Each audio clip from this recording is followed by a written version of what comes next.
Oh my, sweet googly moogly, my QL19 is no longer dead. And I'm still alive. And that's right. Today we're doing a video on the Canon Cannonet QL19. I'm Mr. 50mm, and yeah, let's have a look at this. Now, I actually was planning to draft a bit more of a expletive excitement into the script, but I wanted to keep it civil. And in short, I've managed to do what I didn't think I could and bring this thing back to life. And now that I did, we're going to make a video on it. It's actually something I didn't think I was going to be able to make, since I was not very confident I could do that. Bring this back, that is. Just in case you didn't see the video New Year, New Gear, let me recap. Well, let me recap the relevant parts. I bought a Pampers box full of cameras. One of them was this QL19. And it looked like it was in good shape.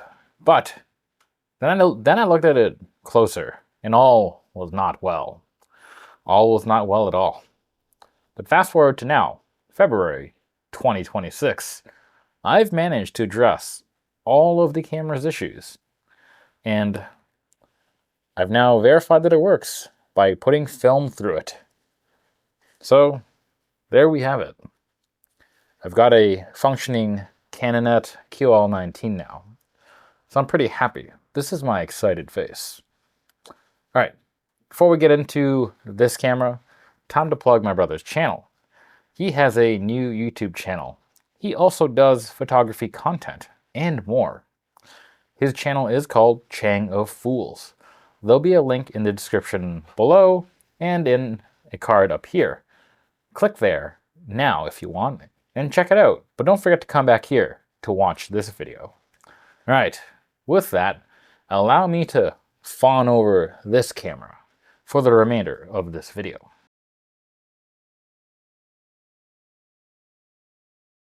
First off, before we get into what this is, I do apologize. You may have noticed that I might have looked a little bit different from the beginning of this video, and I'm going to look a bit different from the rest of the video.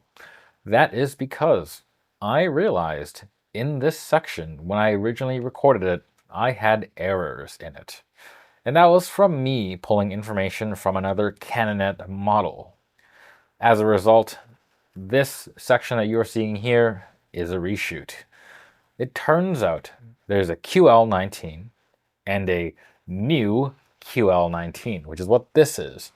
Not confusing at all. This is a new Canon Cannonet QL19. Again, not the Cannonet QL19. It's new. But it's not the QL19G3, which is newer. Anyways, it is a 35mm film format camera made by Canon, marketed in May of 1971. It is a fixed lens rangefinder, and it features an automatic shutter priority mode using a CDS light meter right there. But it can also be set to manual mode, which is nice, because as it implies, it gives you full manual control of the camera. The lens on the camera is a 45mm f1.9. Get it? QL19 1.9. Anyways, the lens is a 5-element in 4 groups optical layout, and the shutter is a Copal leaf shutter, good from 1/4 of a second to 1/500th of a second. The camera features a parallax corrected finder, and it has projected frame lines and a 0.6 times magnification.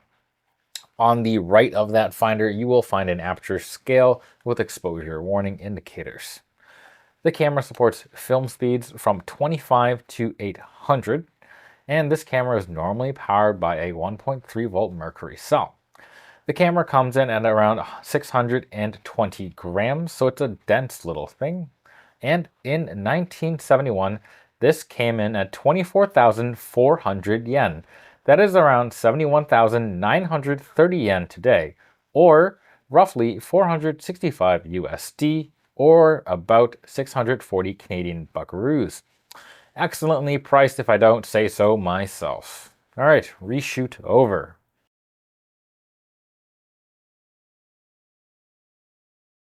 What was wrong with my QL19? The real question is, what wasn't wrong with it?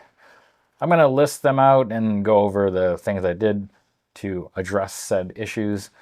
The aperture blades on mine, they were sticky. This isn't all that uncommon, and there's a janky repair that can be done. And that's what I did. I know, I should probably do a full teardown and lubrication and whatnot and cleaning, but we're not there yet. So I did what a lot of bloggers recommended, and I grabbed Q-tips with IPA, and I rubbed down them blades and tried to work it into the system. And eventually it worked. So there we go. As of right now, this aperture no longer sticky. By the way, I'll also link to the resources that I used to do the repairs on this camera. There were a couple, so I'm not going to list them all out. But again, if you are someone that has one of these and you need some guidance for how to tackle some repairs, these resources will hopefully give you a place to start. Plus, given the age of the camera and its popularity, the full-on service manual is also online. I'll also link to that. Next, as is tradition, a battery was left in here for what I presume was decades. It leaked. It leaked a lot. And it absolutely wrecked several wires, including the one that was connecting the positive terminal, which was expected. This wasn't too hard to address, but it was annoying because additionally with the leaky bits, corrosion had kind of infiltrated its way into the camera, and there were lots of blue things inside the camera. And at one point, even a set of PCB contact pads had lifted off, so I had to figure out that as well. As a result, the inside of here doesn't look quite as it should, but the repairs work. As for the actual positive terminal, I'd actually just cut the entire wire out and run a new wire to the battery compartment. I did end up actually reusing the positive terminal plate. I cleaned it up, sanded it down, and put some solder on top to give it a bit of shine. After that, another normal thing, the rangefinder needed adjusting. Both the horizontal and vertical appeared to be kind of off. This is pretty straightforward, or so I thought. On closer inspection, I realized the rangefinder wasn't moving at all, and it was seemingly stuck halfway down the focus range. I ended up using some tweezers to manually manipulate the arm that should be maneuvering or moving, and I showed that it was actually still movable. It was just a bit stiff. As a result, I found some watch oil that I had, and I applied some using my watch oil applying tools, and eventually the spring tension on the part was able to restore functionality of the focusing bits. And then after that, it was just a matter of adjusting the horizontal and vertical adjustment screws, and all was well. Now, in relation to that, this isn't a new tip or anything, by the way. I didn't invent it. I remember reading this at some point somewhere some time ago. But if you need to check your 35mm cameras for focus and whatnot, you can do this by effectively using wax paper. You can make wax paper into a fairly rapidly improvised ground glass. Basically, cut a rectangle a little larger than your 35mm film, and then use masking tape to affix it to the back of the camera. Then, for this camera, I simply held the bulb mode down while the camera was on a tripod, so I could verify the focus against the rangefinder and adjust the finder as required.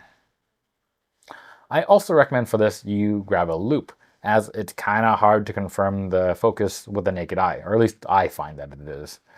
Admittedly, the wax paper trick is not as good as a ground glass, but it is easy to work with and everyone has some wax paper. So if you're lazy and don't want to just make a ground glass out of acrylic and or don't have random acrylic lying around, this is a reasonable option. And I figured that if I really did need to fine tune it and I needed to make a 35mm ground glass, I can do that later. I just wanted to get it quickly adjusted and get some film in it because I was just too excited at this point. That being said, I will say on the first roll of film that I shot, seemed that my adjustments were good and almost every single shot was spot on focus-wise. So as I said, I replaced the wire to the positive terminal and confirmed that the metering system was indeed alive. That being said, I realized that it wasn't just the power that needed to be worked on. The system itself needed adjusting. It is a trap needle system, and the trap kept trapping the needle before the shutter was depressed. So the needle wasn't able to get into position before it was pressed and the accompanying aperture was set. This was very annoying and it actually caught me off guard. I actually didn't expect this to be an issue with this part of the system. I initially thought that the battery repair had just failed, but after fiddling around, I could see that the meter was actively trying to move when it was free of the trap. So I just had to figure it out. Luckily, it's not the worst thing in the world. There are adjustable cams on the trap meter mechanism. I think there were 2. And I was able to tweak it so that the trap wouldn't constantly engage the needle. Now, I was a bit foolhardy here, and I jumped in when I should have probably read up a little more on what I should have actually been adjusting, instead of just twiddling things and hoping for the best. But I did end up twiddling things and hoping for the best. And this ended up restoring the trap functionality, but I kind of broke the out of metering range interlock, which is where if the camera isn't able to get a proper exposure on the meter, it won't let you take a shot in the auto mode. Now, on my camera, it doesn't work anymore, but I can still feel the interlock partially engaged. It gets a little stiff, and then I could just kind of bully through and make it fire the shutter. I'm not gonna, because obviously the camera doesn't think the exposure is good, but I figure this is mostly a win. Otherwise, with that, everything on this camera now works. And the meter is alive. So all is well. There was a bonus issue that I had as well. After opening up the camera and taking this thing apart, the original leatherette was in tatters. So you may have noticed that mine is green. I used the same leather that I used in my DIY rangefinder project, which is a leatherette from a couch repair kit. And overall, I think it works pretty well. It looks pretty spiffy. And this time, I got reasonably good at cutting it, so things don't look super poorly fitted.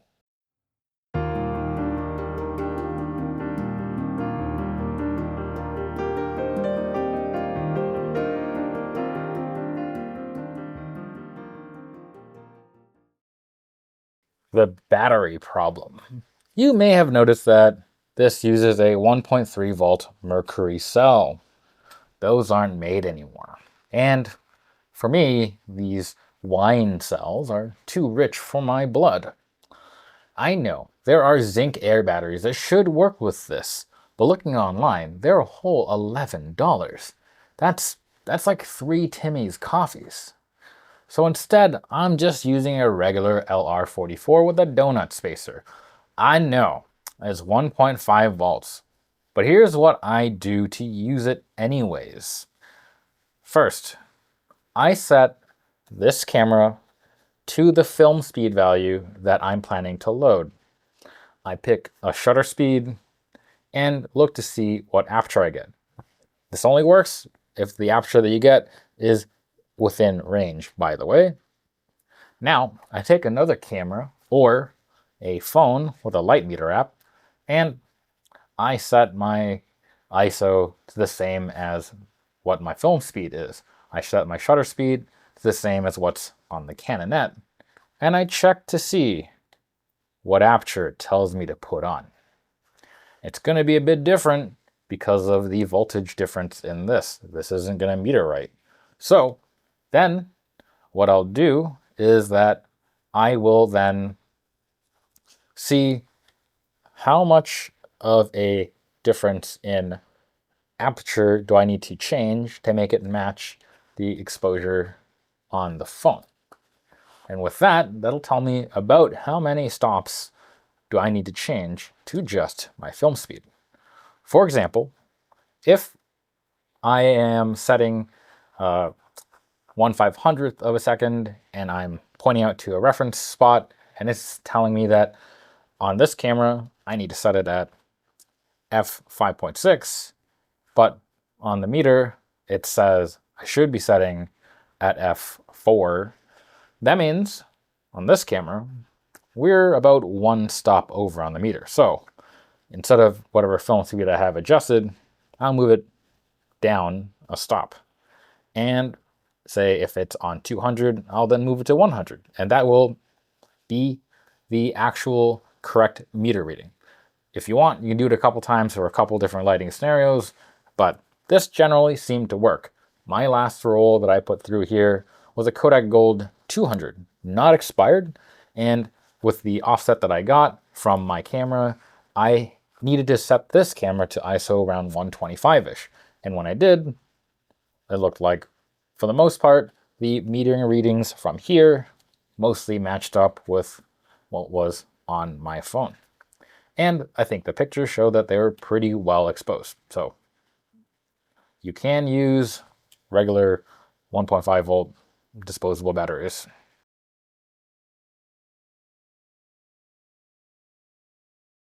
Operation and feel. This camera feels like a classic rangefinder embodied, because it is. So the camera itself, it's very small, as you can see. And the build quality is reassuringly well done. Partly it's due to the weight. It's a bit weighty after all. 640 grams or 630-ish is kind of dense for how small this camera is. But it overall feels nicely made in the hands, and it looks nice as well. And I do want to emphasize just how small this package is. You can almost fit it in a larger jacket pocket.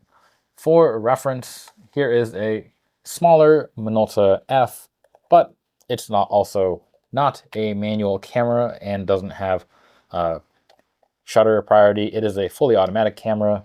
This is smaller, but not by a huge amount. And you can see, got a Electro 35 with all the fixins. This is much larger. Now, mine does feel a bit different, being equipped with new soft-ish leatherette. However, this doesn't change the fact that this camera design is still very rectangular. There are no grips, front or back, there's no thumb perch, just flatness. Additionally, it is quite small, so not all my fingers lay on the camera. As you can see, the old pinky there doesn't have a place to sit. Still, I don't have an issue holding this thing. Overall, I can use the film advance lever kind of as a place to put my thumb, and overall, this is still a comfortable thing to hold. Additionally, when it comes to actually operating the camera, the advance, it's got a good feeling in it. I'm not going to do it because there's film in this right now, and I'm not quite ready to take a shot. Additionally, when you're using it, you can see that there is a film display window there, a shot counter, that's what it's called, yes. And it is slightly domed to magnify the number, a nice touch. Additionally, this also features a hot shoe port, pretty nice, and it has a PC sync as well right there. The shutter button itself, it is fairly deep, and when you finally get to where it releases the shutter, there is a quick, kind of subtle little snap, and then a quite small noise. It is really a quiet experience. I'm going to just fire the one on the Minolta because, again, there is film in there. I don't want to use it, but it's about the same feel. Can I get it to do the thingy? Do I need... Oh, there we go. I think this is actually louder. All right, no. Let's see. This is about the sound. Yes, this is it. The shutter on the Canon, similar to this. Now, I know, I apologize. I probably shouldn't have done this video with film loaded so I could show you the sound. But just imagine a subtle click. That's what's the sound of this thing. The front of the camera, this thing, the lens barrel, that's where all the business is. There are lots of controls on it. As you can see, the top here, that's your shutter speeds. That's the outermost ring. Next, you have your film speed window up here, and it's adjusted via this little notch there. Following that, you have your aperture, which you can set to automatic or not. You can select your aperture manually.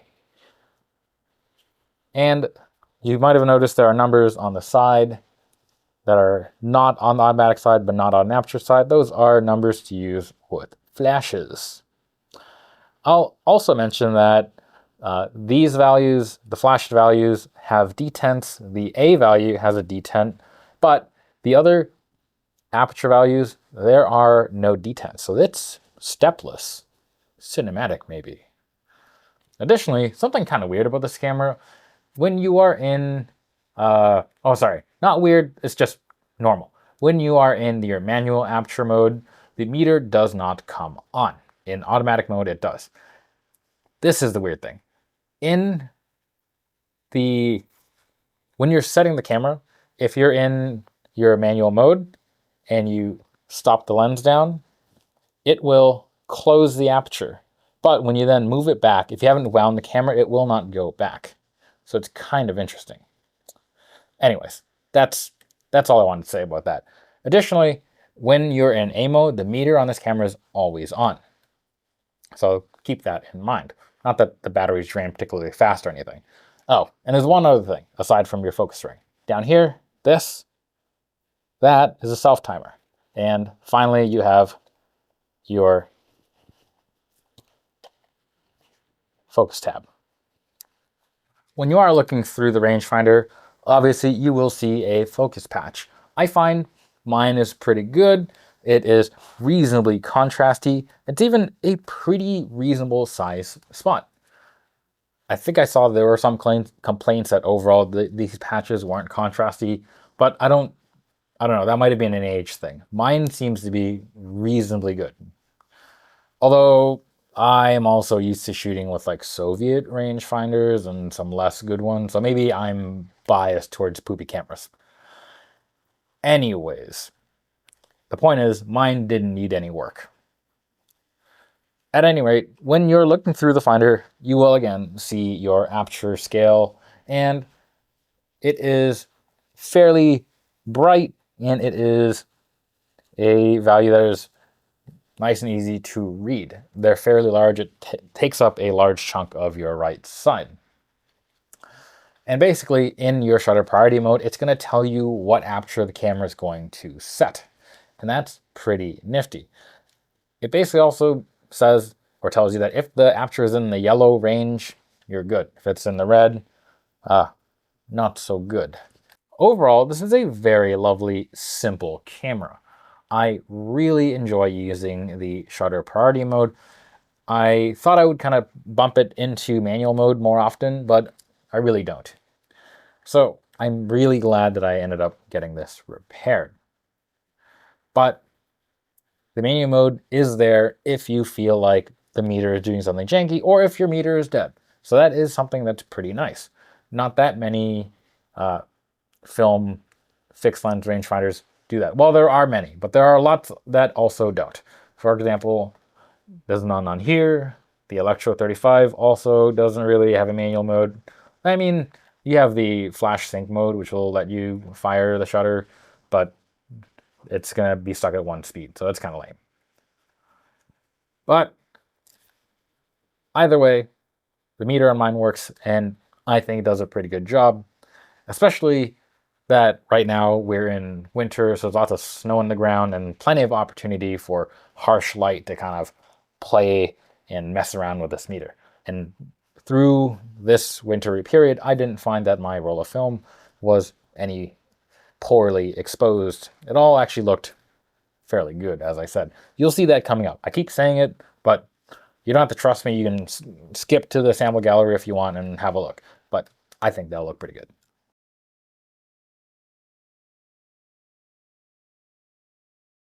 Image quality.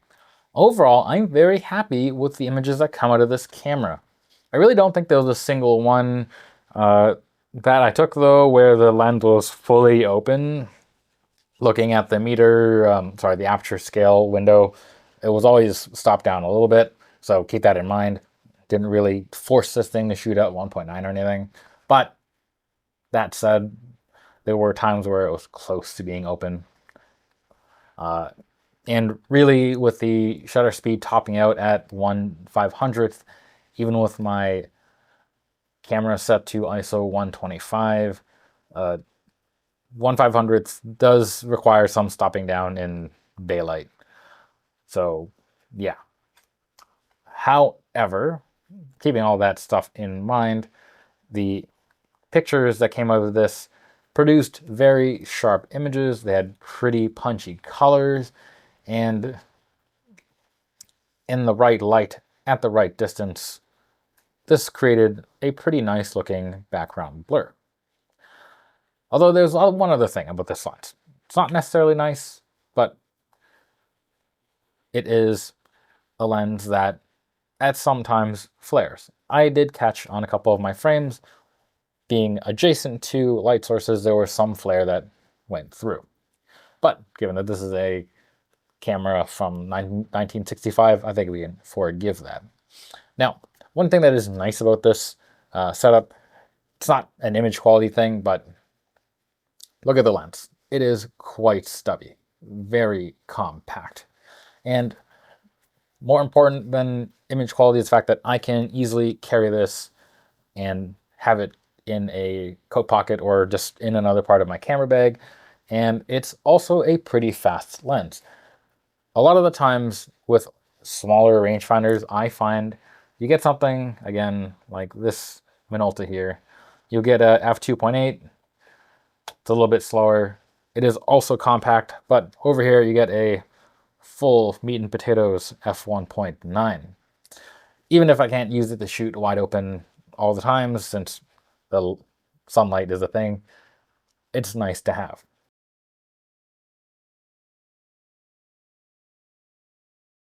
Film and scanning. For this sample gallery coming up, you're going to see a roll of Kodak Gold 200 and a Flic film UltraPan 100. That's a black and white film. Both of these are scanned on a Minolta Scan Dual 4. I know what you're thinking. Hey, didn't you just make a video saying that everything is going to be scanned on a Coolscan 8000? I did, but hilariously enough, after I made that video, less than 48 hours after, mind you, my Coolscan 8000 died. I'm pretty sure the Firewire ICs went away to heaven, but also there may have been some caps that need to be replaced. Either way, it is currently not running, and I am looking at options right now to get it running again. Because as I said in that video, it's worth the suck to get it working. But in the meantime, I'm using my $5 thrifted film scanner, the Minolta Scan Dual, with my 3D printed film holders. And with that said, let's have a look at that gallery.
Recommendation and conclusion.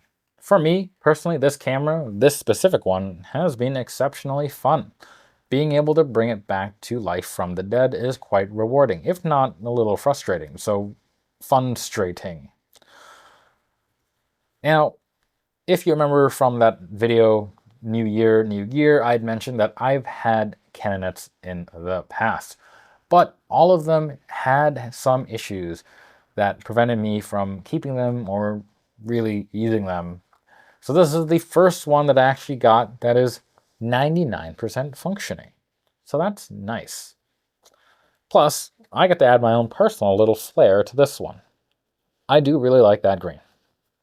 But should you get one? That kind of depends. These cameras are very old. Going rates do vary by quite a lot depending on condition. From the looks of it, untested units go for around 65 USD. So if you do want to roll the dice, that's not a bad price. But the dice are not necessarily in your favor.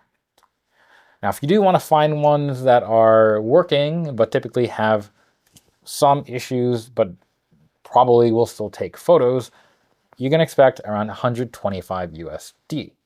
Usually the meter is broken or possibly there's some haze in the finder. But they are also usually confirmed generally otherwise working. Now, if you want to find one that is confirmed working but hasn't been serviced, expect to pay a little more than those for 125. Then there are those ones that are refurbished, guaranteed, and ready to roll. You seem to see those go for around 200 to 250 USD. Now, I do want to say, if for you the meter is not important, like you plan to maybe have a hot shoe meter or use the Sunny 16 rule, you can save yourself some money and find these for around 125 USD with broken meters, since this is a fairly common issue, and otherwise, a lot of the times, the aperture and or shutters on some of these cameras will still be mostly fine. So if the dead meter doesn't work for you, you can save some money. Now, if you are adventurous, you could also buy one of those and try to repair the corrosion or repair the battery contacts and restore the functionality of the meter, since a lot of the times the meter hasn't broken, it's just the corrosion in the battery terminal that have eaten the wires powering the meter. So that's something else to take in mind. And I should also mention that, yes, this camera does not need a battery in it to function. The manual mode is fully mechanical and all the shutter speeds will work just fine. Now, if you are a tinkerer, then at $65, this isn't too bad. And I just want to say, once you have the leatherette peeled off, working on this camera isn't that terrible. It's kind of interestingly constructed. There's a bit of modularity to it, if that makes sense. For example, when you take this apart, the entire lens shutter assembly does pull away from the body. So if you have an issue with something in the body, you can work on that part and then leave your lens and shutter bits somewhere else. And additionally, the lens is constructed like a pretty traditional lens. You can remove and get to the lens elements from the front, and you may need to also do some stuff from the back. I almost pulled the back opening switch there, but I didn't. But yes, this is not the worst camera to repair. And if you've worked on film cameras or something like wristwatches before, this might not be the most difficult thing to work on. Plus, there are tons of resources online about Canonets. And as I said, there is a full service manual online. There's people that have posted videos on how to do things. It's a pretty well-documented camera. Now, at the $200 to $250 price point for a fully guaranteed working one, for me, that's a bit much. I like the camera. but I don't like it that much. But I do understand. For someone that wants to just buy one, take it out, and not worry about functionality, it is probably worth it to pay for the peace of mind to have one that is being CLA'd. And at $200 to $250, there are lots of film fixed lens rangefinders that kind of hover around at this price. But I do really like the Cannonet QL19 more than a lot of these other ones. Part of that has to do with its size. Look at this. For a similar-ish price, you could get the Yashica, but this is quite a bit larger. Yes, the Yashica does also look very cool, and yes, the mode that it shoots in is shutter priority. But if you can, or sorry, aperture priority. If you can shutter priority it up, I do really like this thing. And this is significantly heavier. Don't mind the screw-on lenses. It is heavier even without the screw-on lenses. It is also significantly bigger. You also have cameras like the Minolta Hymatic S2. Those are also bigger than this. So there are a lot of cameras. There are a lot of different cameras you can get for $200 to $250. But honestly, I do think this should be near the top of the list if you are shopping for a refurbished one. It's very nice. That's all I got. But let me know, are you a fan of the Canonet series of cameras? What other fixed lens vintage rangefinders do you like? Yashica Electro 35, anyone? Or how about Minolta Hymatic F? I don't know, there's so many. And a lot of them are also very cool. But I do think this is one of the coolest.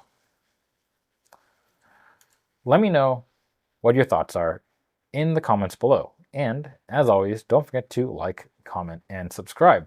Also, check out Chang of Fools. Also, maybe do a super thanks if you're into that.